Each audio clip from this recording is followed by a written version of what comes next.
자, 수축은 96쪽입니다. 96쪽. 자, 들어가 보시죠. 스캔 작업부터 할게요.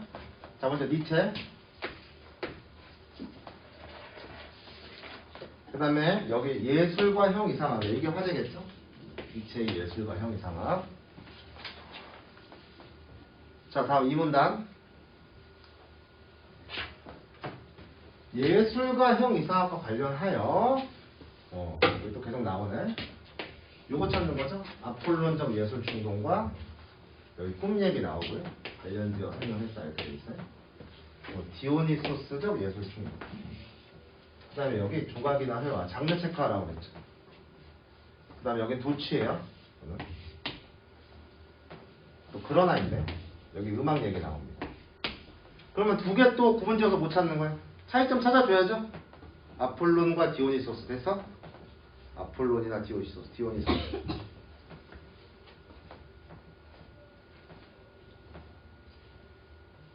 자, 다음. 여기서 한번 끊어주자. 끊어주고요.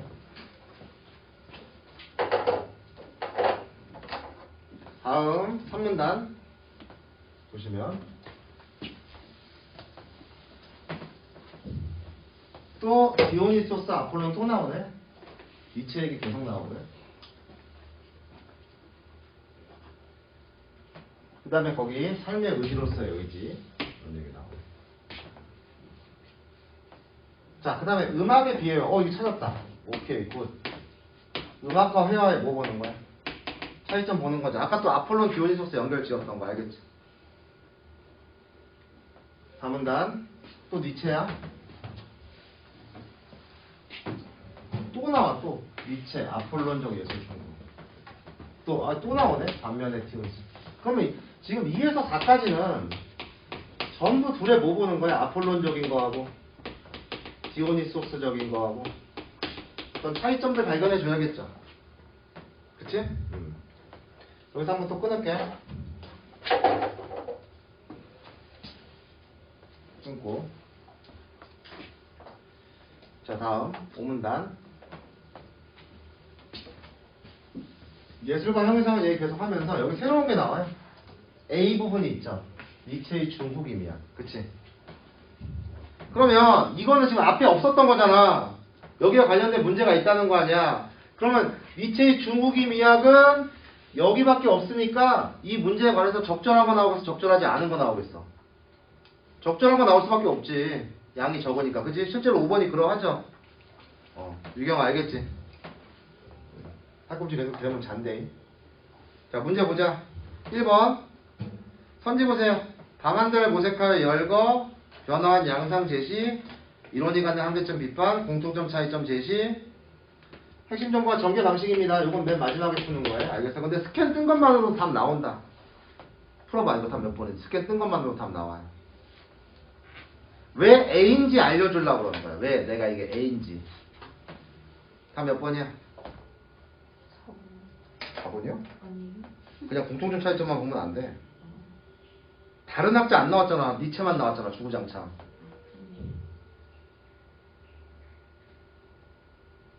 5번이잖아요. 두 가지 예술충동. 아폴론적인 거하고 디오니소스. 중후기미학으로 나왔잖아. 그러니까 전체를 포괄하고 있는 걸 찾는 거야. 그래서 A인 거야. 알겠지? 5번이 답이에요. 자, 2번 니체 얘기니까 괜찮아요. 그렇게 찾아도 돼요. 뭐 4번을 볼 때 좀 함정이 있어. 무조건 공통점 차이점 보면 안 되고 다른 학자 이것 때문에 그래. 다른 학자가 안 나오니까. 2번은 B죠. 3번 기억과 니은. 이거는 B 플러스 C인데 디오니소스하고 아폴론적인 게 2, 3문단이니까 읽어가면서 해도 되고 4문단까지 읽고 풀어도 돼요. 읽으면서 해도 되고 전체 다 읽고 해도 되고. 그 다음에 4번 A, 5번은 C 5문단이다. 그럼 이렇게 되는 거죠. 어떻게 돼요? 2번 풀고 3번 풀고 5번 풀고 항상 전개 방식에 관련된 거 마지막이니까 이렇게 풀면 돼. 근데 우리 이거는 먼저 풀어놨어. 원래 그렇게 풀면 안 돼요. 자, 그러면 빠르게 나가니까 미리 좀 풀어보시고 이렇게 좀 수업을 듣다 보면 아 이거 정말 숙제 해와야겠구나 이런 필요성을 느낄 거야. 졸리고 힘들기 때문에. 거의 가셨는데? 아이고, 뭔가. 눈이 거의 쌍꺼풀이 거의 뭐, 이렇게 커졌어요. 자, 니체. 견해봅시다. 일단 얘가 니체가 이렇게 얘기해요. 우리의 삶은. 철학, 윤리, 종교 등은 삶을 설명하지 못한대. 자, 니체의 견해입니다. 일단 철학이라든가 윤리, 종교는 우리의 삶을 설명하지 못해요. 오직 미학, 즉 예술을 통해서만 인간의 삶이 정당화될 수 있다. 이 얘기죠. 아하, 예술만이 니체의 견해예요. 견해 알겠죠? 예술을 통해서만 우리의 인간의 삶이 정당화된다. 그럼 이따 뭐하고 찾으면 돼? 이게 초기 미학이니까 이따 오문단에서 차이점 찾아주면 되죠. 초기 미학과 중후기 미학 사이 예술과 형 이상학이다. 아하, 요게 바로 뭐다? 예술과 형 이상학이야.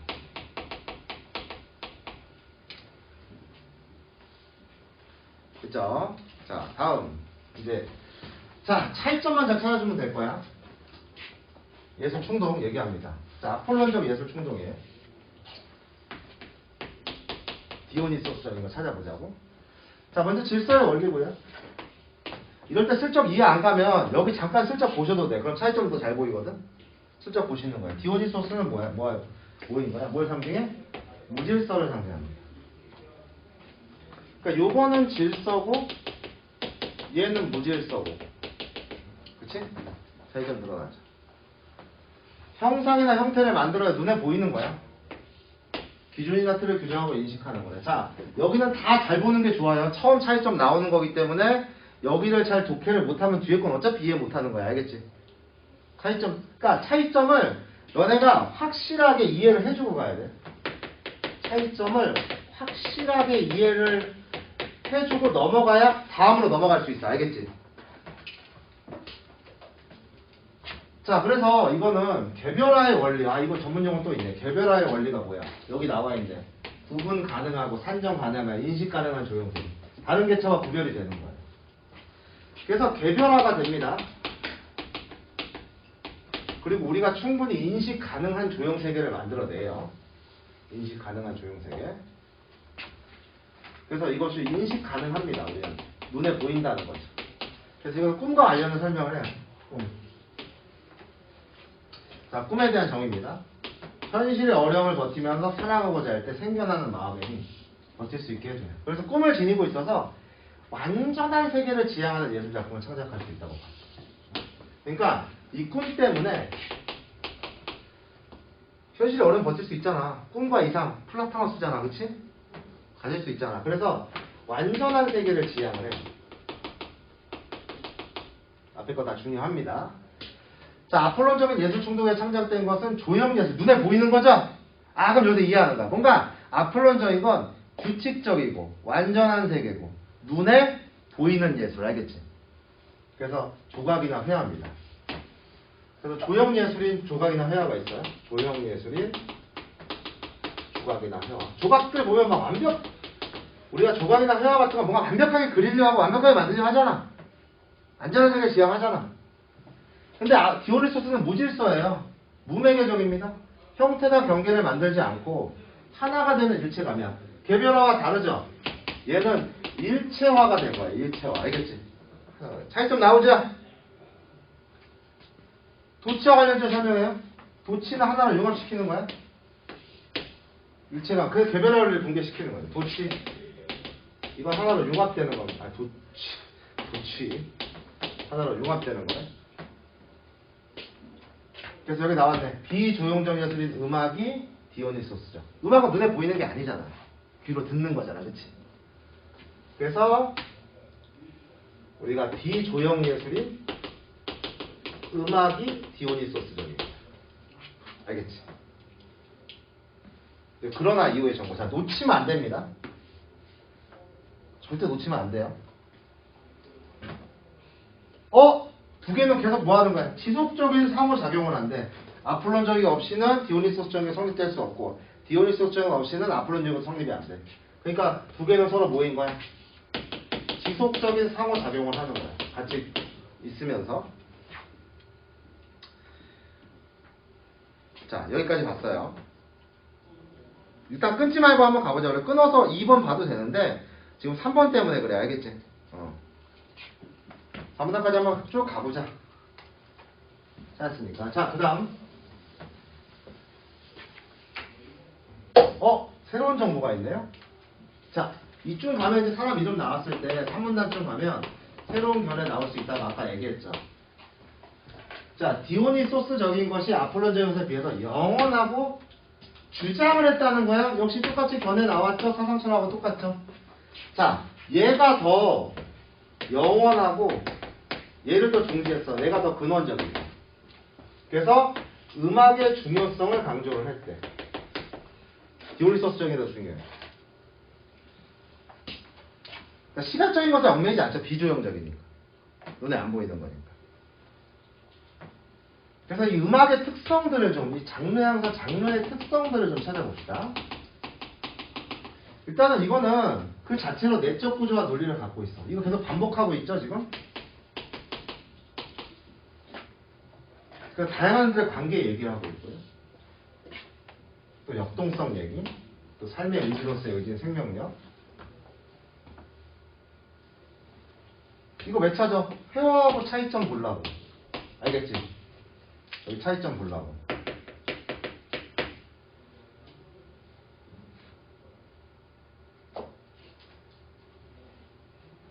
얘는 현상적이고 개별적이면서 도형성을 갖고 표면적 속성만을 나타낼 수 있어요. 본질적인 건 없죠. 근원적인 속성이 아니라는 거야. 그럼 이렇게 되는 거죠. 두 개의 차이점은. 음악은 근원적인 거예요. 회화는 그저 표면적인 것만 나타낼 수 있어요. 우리의 삶. 우리의 삶은 음악과 맞닿아 있는 거예요. 그래서 이런 것들의 근원적인 요소들이 뭐예요? 그 자체에 어떤 내적 구조와 논리가 있고 생명력이나 역동성 같은 것도 보여준다.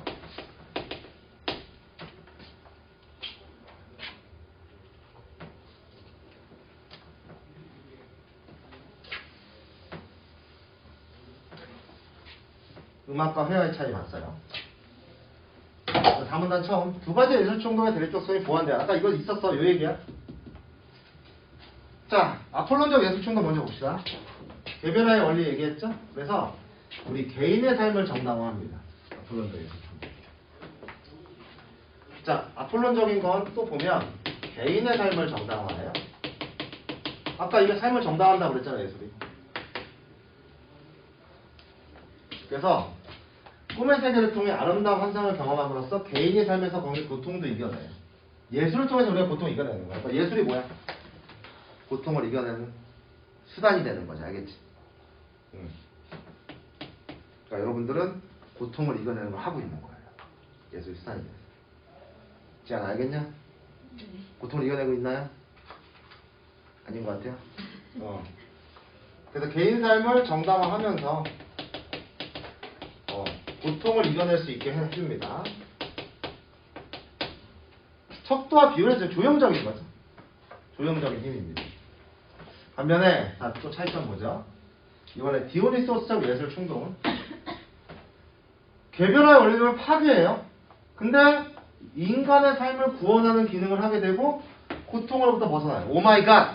방법은 다르지만 얘는 개별화의 원리를 통해서 얘는 개별화의 이 아폴론적인 거는 개별화의 원리를 통해서 고통을 이겨낼 수 있게 해주는데 디오니소스는 오히려 개별화가 아니기 때문에 이걸 파괴한다고 그랬잖아. 개별화를 파괴해. 이건 차이점이야. 왜? 아까 디오니소스는 건 일체화된다. 융합된다고 그랬잖아. 융합이니까. 근데 이게 깨질 때 공포와 황홀을 겪고 고통으로부터 벗어날 수 있다고. 그럼 이건 뭐야? 둘 다 고통에서 벗어날 수 있다는 거니까 이 둘은 뭐인 거야? 공통점이지. 알겠지? 방법은 다르지만 둘 다 고통에서 벗어날 수 있게 해줘요. 얘도. 고통을 이겨낼 수 있게 해줍니다. 그러면 우리가 이렇게 볼 수 있지. 아폴론적인 것이든 디오니소스적인 건 우리를 고통에서 벗어나게 해준다고. 알겠냐? 방법은 다르죠. 하나는 개별화의 원리를 통해서 조형적인 거지. 아름다운 뭐 다비드상 같은 걸 보는 거야. 오, 아름답다. 이런 고통에서 벗어나는 거야. 그건 아폴론적인 거지. 또 어떤 거는 또 굉장히 무질서한 거란 말이야. 음악을 들으면서 막 그런 거 시끄러워 들어. 그러면서, 야, 이거는 내가 정말 나는 음악을 들으면서 자유를 느껴. 규칙에서 벗어나는 거야. 고통에서 벗어나는 거야. 알겠지? 자, 그러면서 여기 비극 얘기가 나옵니다. 새로운 얘기죠. 비극. 자, 비극에서 배우가 느끼는 디오니소스적 경험은 아폴론적 환상이 객관화의 장면으로 나타나고 관객은 이것을 동일시한다. 자, 4문단까지 한번 보겠습니다. 자, 2번 볼게요. 초기 미학에서 예술과 형이상을 핵심 주제로 다루었다. 맞죠? 1문단에 있었습니다. 초기 미학이었어요. 제거. 음악이 그 자체로 내적 구조와 논리. 아까 3문단에 있었습니다. 제거. 음악에 대한 얘기. 회화. 그것도 3문단이겠죠? 표면적 속성. 요거였어요. 제거. 4번. 역동성을 삶의 의지로서 의지. 아까 여기 3문단에 있던 겁니다. 제거. 자, 비극 얘기는 4문단이었죠? 비극에서 배우가 느끼는 아폴론적 환상. 여기 있는 그대로 보세요.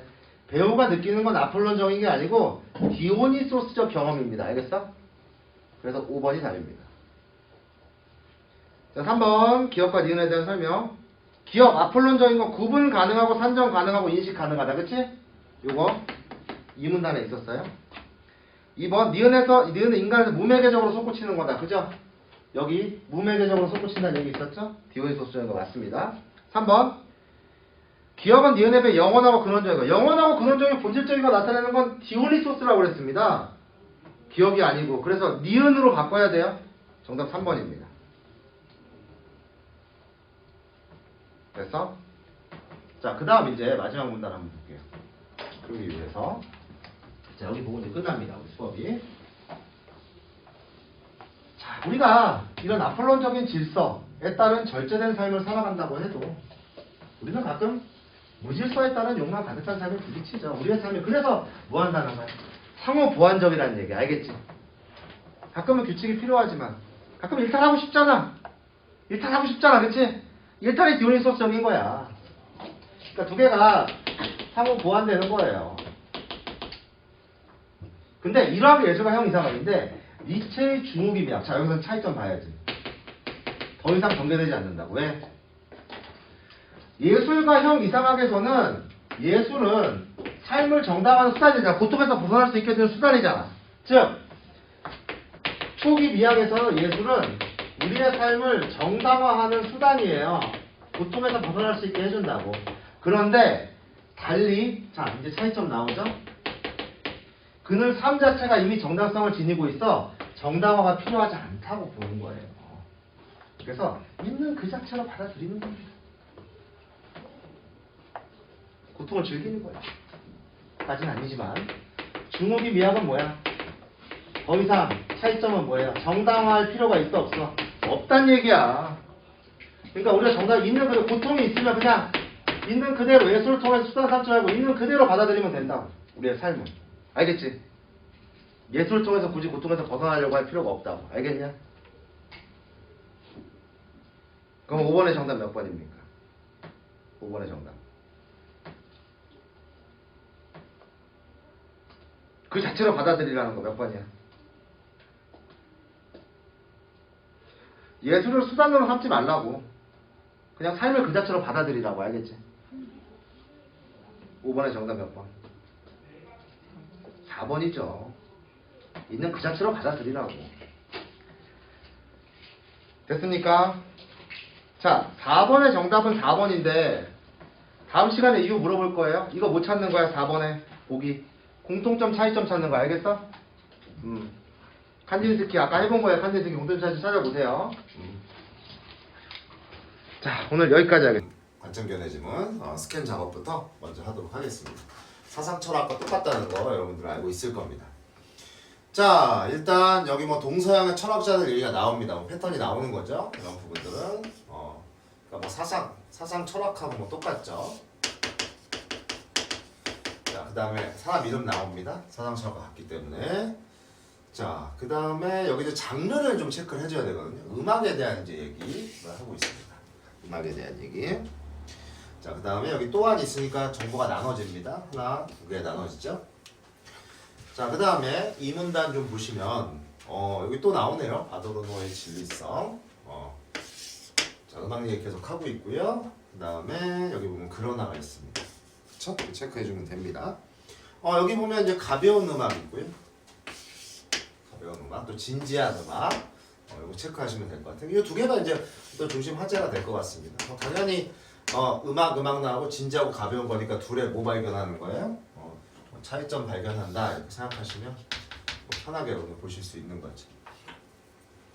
자, 됐습니다. 그 다음에 여기 쇤베르크의 음악이 나와요. 그러나 가벼운 음악 나오고 또 진지한 음악 나오고 그리고 차이점 보고 나서 여기 이제 쇤베르크의 음악 나옵니다. 자, 그럼 여기까지 한번 보시면 되겠고요. 3문단 또 아도르노 얘기예요. 자, 그 다음에 이제 나오는 게 여기 이제 음악의 양상의 복잡성에도 주목을 했다라고 하는 거. 그 다음에 뭐 여기 표준화, 대중음악 얘기 나오고요. 표준화. 자, 그 다음에 여기 한편 얘기 나오고요. 여기 있네요. 한편. 자, 네, 노디 규칙 따르기 뭐 이런 얘기가 있습니다. 그럼 여기는 뭐 표준화 이렇게 대중음악 얘기 나오니까 앞에서 이제 진지한 음악이나 가벼운 음악 얘기와는 조금 다른 얘기가 나오잖아요. 그러니까 여기서 한번 이렇게 그어줄게요. 한번 그어주시고. 자, 됐습니다. 그 다음 4문단. 여기 플러그인과 글래머 얘기 나오네요. 또 다른 얘기가 나오죠? 자, 플러그인과 글래머인데 이제 플러그인은 요렇고요. 그 다음에 여기 아까 표준화 얘기랑 좀 연결 지으면 될 것 같아요. 그쵸? 그 다음에 요거 글래머 여기 나옵니다. 플러그인과 글래머에 대해서만 좀 알면 되는 거죠. 그 정도만 판단하시면 되겠고. 그 다음에 5문단. 자, 또한 이랬으니까 이게 이제 내용이 바뀌는 거예요. 그러면 여기서 한 번 더 그어주죠. 4문단 느껴서. 그러니까 두 개씩 이렇게 끊어가면 될 것 같습니다. 내용이 길기 때문에. 그 다음에 5문단. 또 아도르노 또한 나오고 아도르노 얘기 나옵니다. 자, 그 다음에 대중음악의 상품화, 그쵸? 요거. 자, 그 다음에 또 아도르노 얘기 나오고요. 또 물신성, 그 다음에 신음악 이런 거. 쇤베르크나 뭐 베베른. 뭐 이 정도만 좀 판별하시면 될 것 같아요. 자, 이제 뭐 문제 한번 볼까요? 1번 미끌에 대한 설명으로 가장 적절한 거. 역사적 변천 과정을 기술했다. 다양한 기준과 적절성을 판단했다. 문제점을 다각적으로 살펴보고 있다. 두이론 상반된 두이론 설명했다. 뭐 이런 거 보면 1번은 뭐 전개 방식 물어보니까요. 긍정이니까 A로 풀고요. 2번 같은 경우는 아도르노의 생각. 아도르노가 이제 다채롭게 분포되어 있잖아요. 그러니까 2번은 이제 B일 겁니다. 3번 기업과 니은에 대한 이해. 기업과 니은은 어디 있습니까? 그 진지한 음악, 가벼운 음악 얘긴데 이거는 아무래도 좀 2문단까지가 약간 중심 아닐까요? 뭐 없으면 3문단까지도 보고요. 뭐 확실치는 않지만 일단은 2문단까지 한번 읽어보고 정답 한번 찾아보겠습니다. 그 다음에 4번 같은 경우는 지금 용어들이 좀 명확하게 이렇게 나오지가 않아서 일단 A로 놓고요. 4번 A로 놓겠습니다. 자, 그 다음에 5번 같은 경우는 이것도 뭐 확실치가 않죠.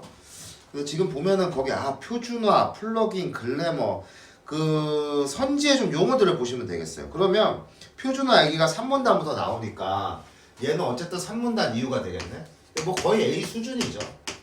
3문단 이유가 될 테니까 거기서부터 좀 신경 쓰시면 될 거예요. 그러면 1번 풀고 2번 풀고 3번 풀고 5번 풀고 4번 풀고 요 순서대로 한번 가보겠습니다. 자, 그러면 먼저 첫 번째 거부터 한번 보시죠. 자, 아도르노에 대한 얘기입니다. 자, 아도르노는 일단 첫 번째, 그러니까 음악에 대한 철학적 입장이에요. 관점 견해 지문이죠. 사상 철학과 똑같기 때문에.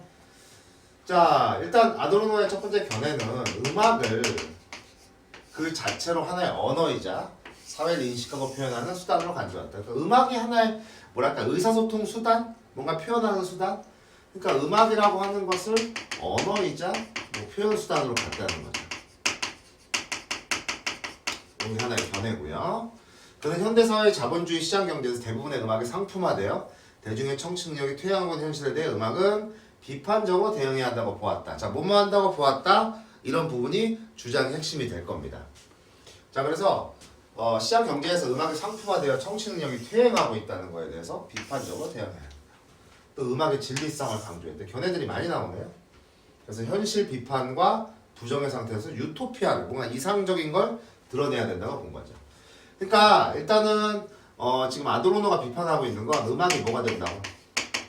상품화가 되고 대중들이 이제 뭔가 좀 이렇게 음악을 듣는 력이 퇴행하고 있다. 그 다음에 진리성 얘기를 하고 있고 현실 비판을 해야 된다는 거지.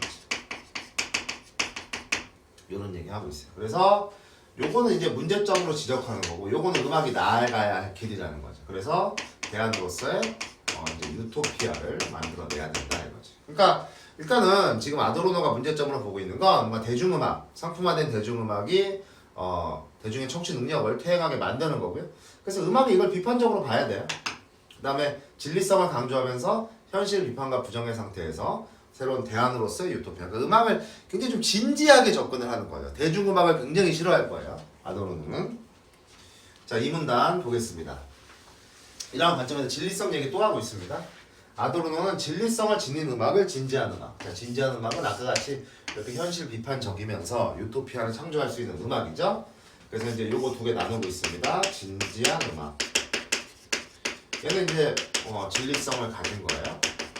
그 다음에 이런 진리성이 없는 음악을 가벼운 음악으로 간주한다. 자, 그러면 가벼운 음악 얘기하고 있습니다. 가벼운 음악은 뭘 갖지 못해요? 진리성을 갖지 못합니다. 이 둘은 진리성의 유무뿐 아니라 사회와 관계를 맺는 양상에서도 차이를 보인대. 자, 진지한 음악은 자, 여기서 또 설명합니다. 본격적으로. 자, 둘의 우리가 뭘 봐야 된다고? 여기서는 그죠? 차이점 봐야 되죠. 자, 차이점 보시면 이 둘은 진리성의 유무뿐 아니라 사회와 관계를 맺는 양상. 이걸 볼 거야. 여기서. 자, 진지한 음악은 여러 가지 이런 것들, 소리 조성, 리듬 주제, 그래서 음악의 이런 재료 구조 기술과 같은 음악 내적 형식을 사용해서 그 자체로 사회 현실을 인식하고 표현하는데, 즉 진지한 음악은 재료 구조 기술과 같이 음악의 내적 형식을 가지고 사회 현실을 인식하고 표현한대요.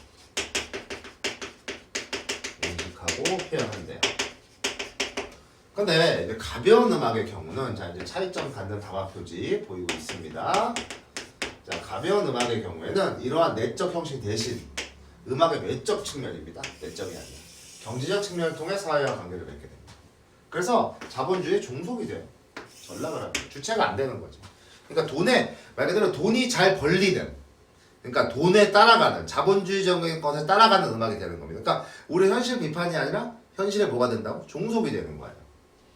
그래서 이건 음악의 어떤 외적인 측면, 즉 경제적 측면을 통해서 관계를 맺게 된다는 거예요. 그러다 보니까 어떤 현실에, 이 자본주의에 종속이 됩니다. 돈에 따라가는 음악이 된다는 거죠. 그는 전통적인 고전음악의 개념에서 벗어나 새로운 형식을 창조하고 음악의 자율성을 강조한 쇤베르크의 음악. 자, 쇤베르크 음악에 대한 설명은 바로 이쪽에 있습니다. 그래서 새로운 형식을 창조하고 음악의 자율성을 강조했어. 전통적에서 벗어나서. 자, 근데 진지한 음악의 하나의 예는 쇤베르크의 음악이 되는 겁니다.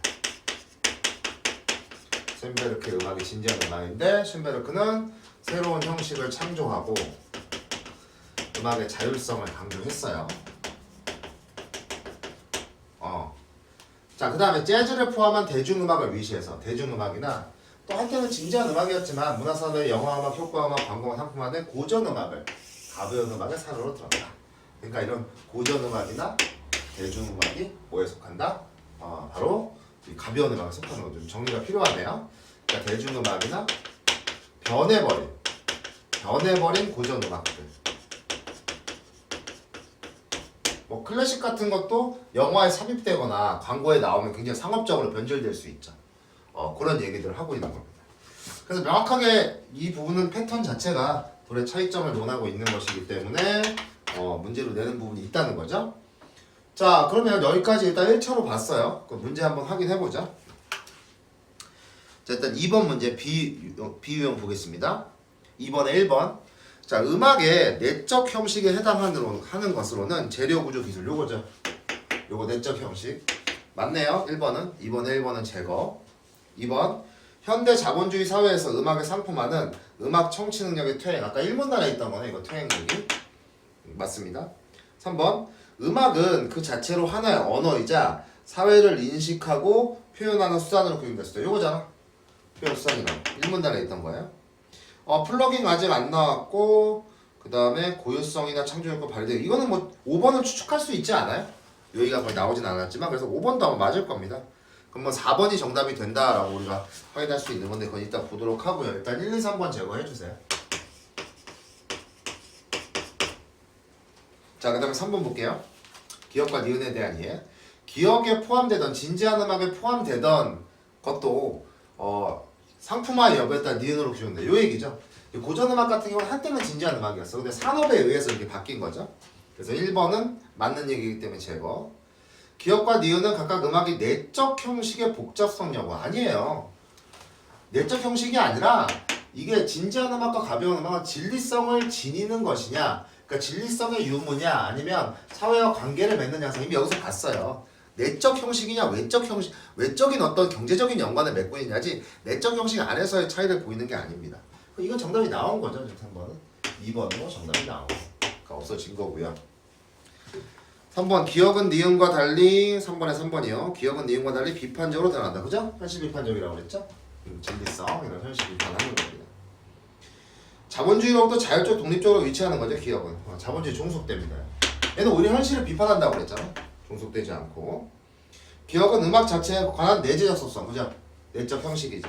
근데 니은은 외적 경제적 측면, 사회와 관계를 맺습니다. 2번은 정답이 나왔네요. 자, 그러면 이제 3문단 한번 넘어가서 보시죠. 자, 아도로는 이렇게 음악에 대한 해박한 지식과 피아니스트로의 연주 경험, 음악을 좀 했었네요. 진지한 음악의 내적 형식을 구조적으로 분석했어요. 또한 대중음악과 같은 가벼운 음악이 음악 외적 측면을 통해 사회와 관계를 맺는 양상의 복잡성에도 주목을 했다. 자, 복잡성에 뭔가 주목했다는 거 한번 보시죠. 이건 이제 대중음악과 같은 것들이 외적 측면을 통해 사회와 관계를 맺는 거, 그죠? 요거죠. 경제적 측면에서. 요게 이제 뭐 복잡성을 갖고 있는 거예요. 그 다음에 이거는 또 구조적으로 분석을 했대. 내적 형식이니까 뭐 사회하고 관계 맺을 필요 없잖아요. 그러니까 진지한 음악은 내적으로만 분석해주면 되는 거예요. 이거는 구조, 내적인 구조만 분석해주면 되고 얘는 외적으로 사회와 어떤 연관을 맺는지 본 겁니다. 그는 이윤에 그때 그러면 이윤 얘기 나오니까 사실은 이 뒤에 거 설명하고 있는 거예요. 요거를 위주로 지금 설명하고 있는 거예요. 즉 이런 가벼운 음악이 어떻게 사회와 연관을 맺는지 그거 보고 있는 겁니다. 그는 이윤의 극대화를 주된 논리로 내세우는 문화산업에서 대중음악이야말로 음악의 상품화를 보여주는 가장 좋은 예로 보고 그 특징을 생산과 유통 소비 차원에서 분석을 했습니다. 그러니까 대중음악의 가장 대표적인 특징, 자 이제 요거 설명합니다. 항상 용어가 목표가 돼야 돼요.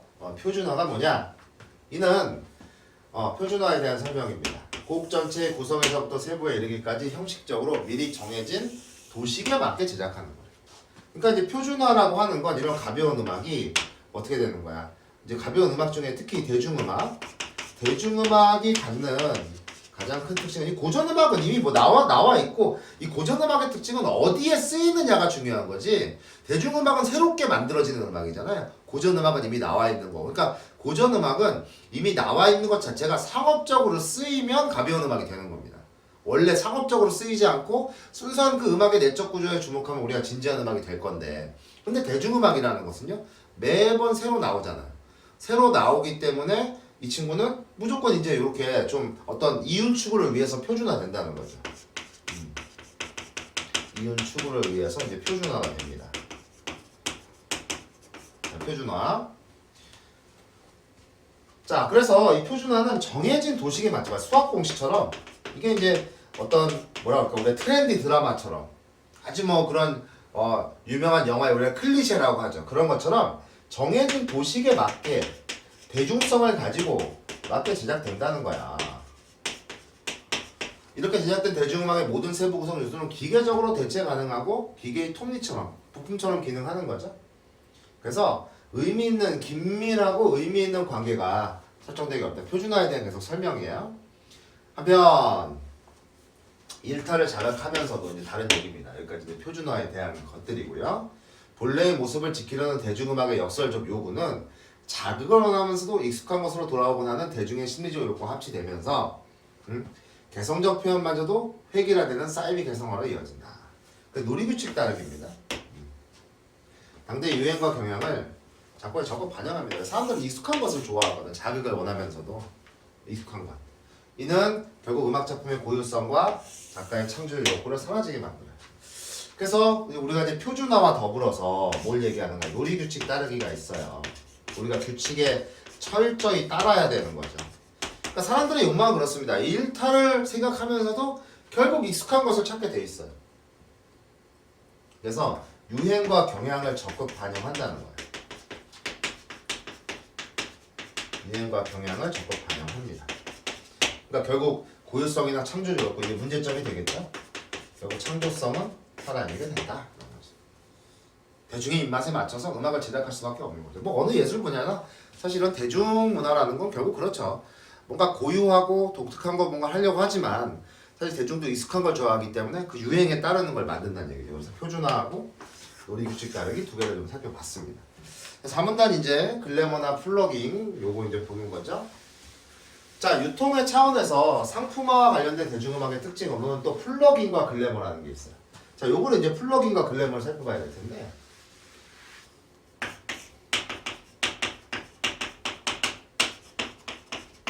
자, 보자고. 일단 플러깅은 대중음악 소비자가 기억할 수 있을 정도로 끊임없이 반복해서 들려줘요. 그죠? 우리가 이제 유행이 되는 거죠. 그러니까 이거는 계속 반복해서 들려주는 거야. 반복해서. 나 한때 그 오징어 게임 그 주제곡 있잖아. 빠빠빠빠빠빠 라디오를 틀어도 나오고 TV 틀어도 나오고 미치겠어. 계속 나와. 나중에 환청해 들려요. 막. 반복해서 들려주는 거야. 이게 이제 플러깅인데 표준화로 인한 진정한 개별성이 부족한 거야. 표준화는 그렇죠? 감추기 위해 사용하는 즉 표준화에 불가피한 보안물로서의 플러깅은 동일한 것으로부터 일탈하는 길을 막아서 획일성에 대한 저항을 불가능하게 합니다. 그러니까 반복해서 들려주니까 결국 개별성 부족을 감추는 거야. 그래서 어떤 획일성에 대한 이런 저항, 맨날 CC에 똑같아 이런 것을 불가능하게 만드는 거지. 플러깅을 통해 대중의 청취 습관은 무의식적으로 표준화됩니다. 길들여진다는 거죠. 자, 글래머는 뭐냐 용어가 대중에게 전달되는 감각적 인상이나 분위기, 대중을 사로잡는 힘인데 자, 부정의 문장입니다. 본래는 대중음악의 내재한 속성이 아니에요. 플러깅의 효과로 인해 생기는 것. 글래머는 결국 플러깅 때문에 생기는 거야. 대중음악의 내재한 속성이 아니고 플러깅 때문에 발생되는 건데 이거는 뭐 대중을 사로잡는 힘 같은 거야. 플러깅을 통해 청취자는 결여된 음악, 개별성이 결여된 거라고 그랬죠? 플러깅은 개별성이 결여된 거야. 개별성이 부족해.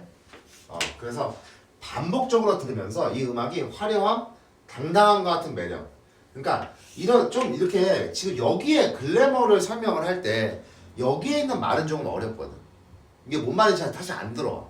그냥 매력이 있나 보다 이렇게 생각하는데 뭔가 매력을 지닌 것처럼 느끼게 된다 이거야. 그러니까 글래머는 뭔가 매력이에요. 매력. 그러니까 이거는 대중음악이 갖고 있는 원래의 속성이 아니고 플러깅 때문에 발생하는 겁니다. 그래서 이런 개별성이 분명히 계속 반복하고 있네. 어쨌든 플러깅에 의해서 이런 대중음악은 개별성이 결여가 돼 있는데 이 글래머를 통해서 이것을 뭐 해주고 있다? 보완해주고 있다는 거예요. 그래서 플러깅에 의해서 음악 외적으로 이제 부여된 글래머로 보완이 됩니다. 이러한 글래머를 음악 자체의 성질로 느낀다는 거죠. 이거 되게 매력 있는 음악이네. 실은 매력 있는 음악이 아니라 계속 반복해서 듣게 되면서 내가 억지로 매력을 갖게 되는 거죠. 그 음악에. 그래서 그럼 우리가 대중음악 매력을 느끼는 이유는 뭐다? 글래머를 느끼는 이유는 뭐다? 플러깅 때문이다. 그렇죠? 그래서 반복적으로 듣기 때문에 사실 매력을 느끼는 건데 매력을 느끼기 때문에 반복적으로 듣는 것을 오인하게 돼요. 그러니까 원래 이렇게 이루어지는 거야. 플러깅을 먼저 하고 있기 때문에 내가 글래머를 느끼는 건데 이게 진짜인데 사람들은 내가 매력을 느끼기 때문에 반복해서 듣는 것이다 이렇게 생각한다. 그러니까 이런 음악이 있을 거야. 음악 듣다 보면 처음엔 좀 별로였어. 근데 하도 여기저기서 나오니까 음악 괜찮네? 이런 생각이 들어. 이거 매력 있네? 이런 생각이 들어. 그러니까 나중에 이렇게 한다고. 이 음악 괜찮네 하니까 내가 계속 듣는 걸로 오인하게 된다는 거지. 자, 여기까지 봤어요, 그러면. 자, 그러면 일단 우리가 풀 수 있는 게 몇 번인지 한번 생각해보자. 일단 2번 한번 볼까요? 자, 이번에 우리가 4번 봐야 되잖아. 플러깅은 음악 내적으로 결여된 글래머를 대체하는 역할을 수행한다. 플러깅 때문에 결여된, 이 뭐예요? 그 결여된 건 개별성이 결여된 거야. 개별성의 결여를 지금 글래머가 보완해 주는 거지. 그쵸? 글래머를, 매력을 보완해 주는 게 아니에요. 매력을 대체하는 게 아닙니다. 플러깅 때문에 글래머가 발생하는 거야. 둘은 인과관계의 사이예요. 뭐 대체하는 사이가 아니고. 논리적으로 잘못된 거죠. 그래서 정답은 4번이 되겠습니다. 2번도 그럼 풀었어요. 아까 뭐 5번 같은 경우는 3문단 마지막에 있었죠. 그래서 우리가 본 거고. 자, 그 다음에 그러면 지금 2번, 3번은 푼 거고요. 5번 한번 봐야 되죠. 자, 5번 보기 볼게요. 아도르노의 이런 대중음악 분석은 2010년대 초중반에 발행된 인기 TV 프로그램 슈퍼스타 K 같아요. 유효하게 적용이 된다. 탈락 시스템에 의해 경연이 진행되면서 탈락을 피하기 위한 방편으로 편곡 과정에서 일정한 패턴화. 이게 표준화잖아요. 거기 적으시면 돼요. 항상 보기 해석입니다. 표준화. 자, 그래서 뭐 선율의 진폭을 높이고 뭐 즉흥적 퍼포먼스가 가능하도록 삽입하는 방식. 그래서 이런 편곡 패턴의 규격화, 표준화된 거죠.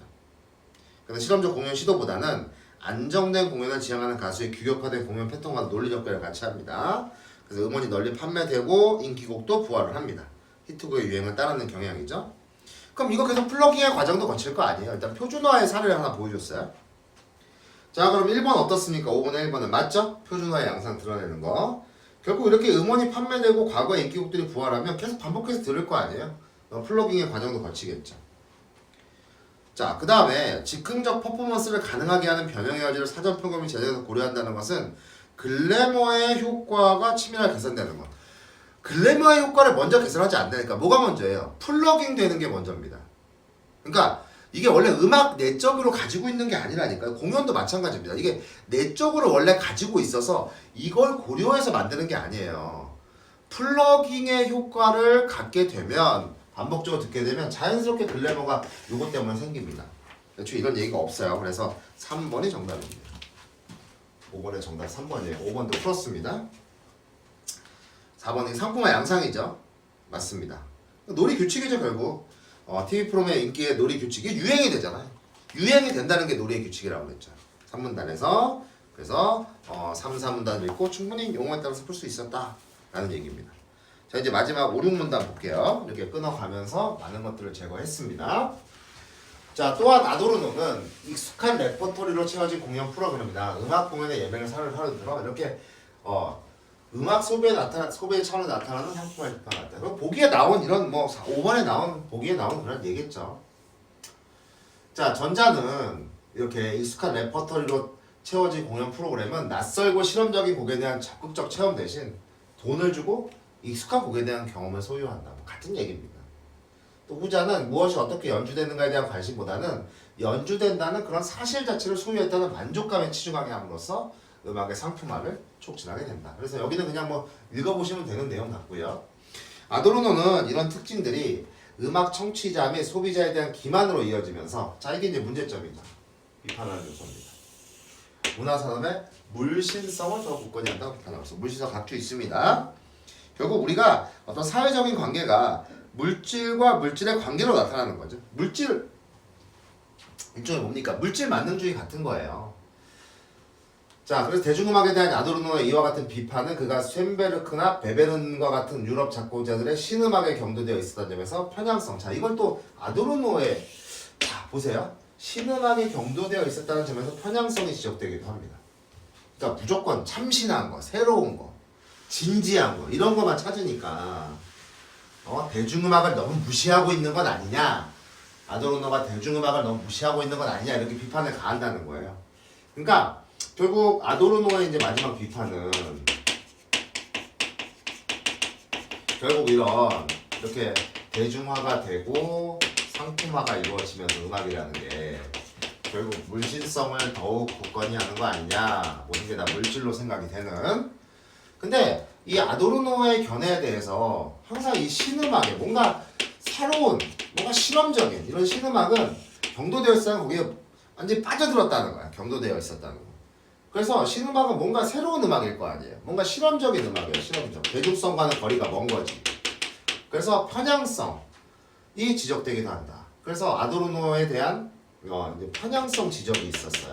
아도르노의 견해에 대한. 그러니까 이런 부분은 사실 적잖아. 그러니까 이런 부분은 왠지 보기로 나올 수도 있지 않을까 하는 생각이야. 왜? 아도르노의 견해를 비판한 내용이기 때문에 이런 내용이 충분히 보기로 제시가 될 수 있다는 거죠. 얼마 없기 때문에.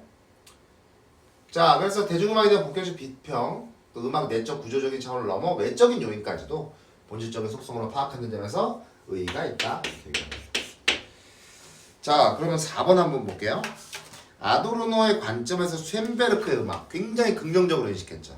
신음악이기 때문에. 그죠? 요 얘기입니다.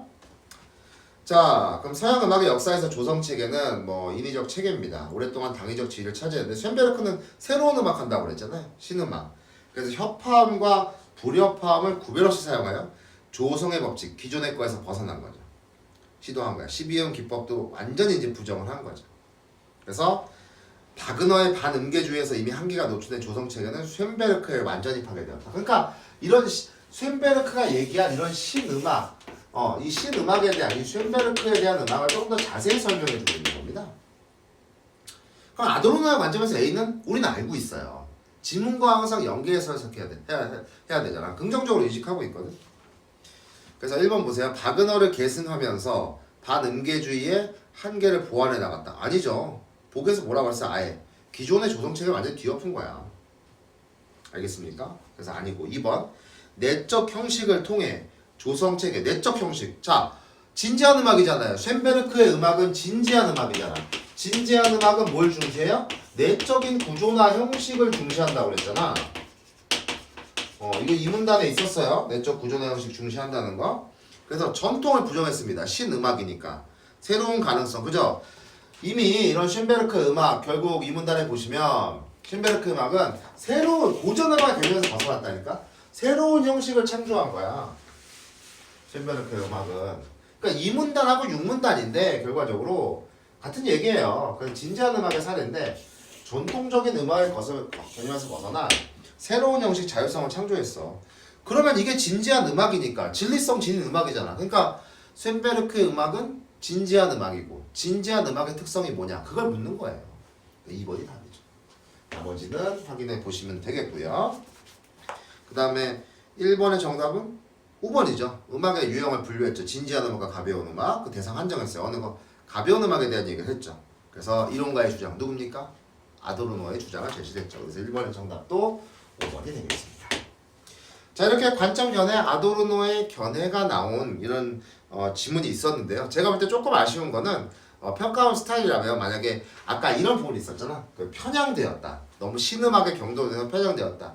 그래서 누군가 대중음악도 이런 어떤 내적 구조나 형식이 중요하다는, 즉 제3의 견해가 나와서 아도르노와의 공통점이나 차이점을 물어보는 이러한 유형의 사상 철학처럼 나와야 되지 않을까 싶습니다.